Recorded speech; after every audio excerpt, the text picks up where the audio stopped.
Evening, folks. Look, it was not my intention to do a video blog or anything, to be truthful, this side of the new year. However, this story, which was sent to me by another patriot, I just don't think I can let it go by without making a comment. It's a ridiculous story. Jobs worth more on at the job centre. There's this ex-squaddy, Stephen Taylor, 60 years of age, 16 years service in the armed forces. He had his state benefit of £71.20 a week stopped. You ain't going to believe why. He had it stopped. And the reason? Because he told the truth about using some of his time to sell poppies on the run-up to Remembrance Sunday. As a result, this Jobsworth had the audacity to say to him, "You have not been active enough in the pursuit of employment, and we are going to stop your money."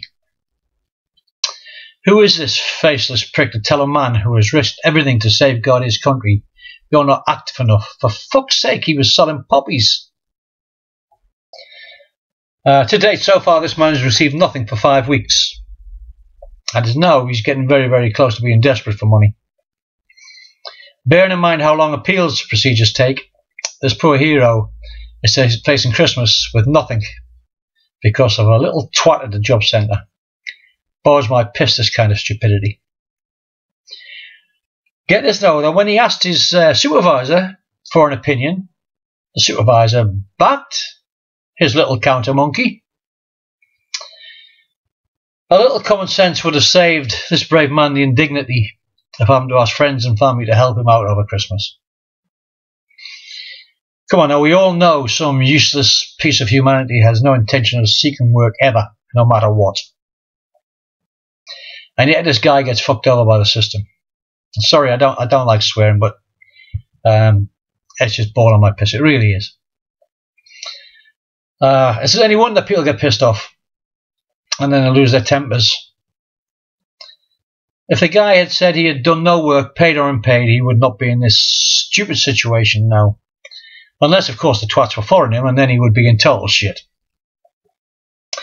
Makes you begin to wonder if this great country of ours will ever get back to the true caring society it used to be.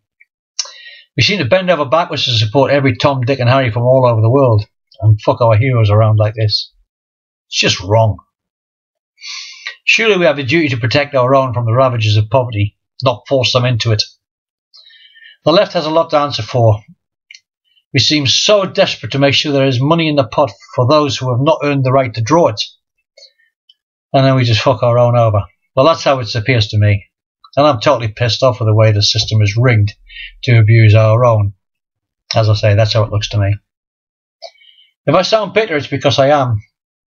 All over this country of ours, ex-service personnel are being fucked about, struggling to make ends meet. Lots of them without the most basic things. Some even without a roof over their heads. This travesty of common sense is just a tip of the iceberg. God help you if you ever come up short and need government help. Because you can be sure some little pimple-faced prick will do his or her best to fanny you around. That is, of course, unless you're part of the great cultural shift Labour has been force-feeding us for years. Then you will be led by the hand to make sure you get every penny we as taxpayers can't afford to give them.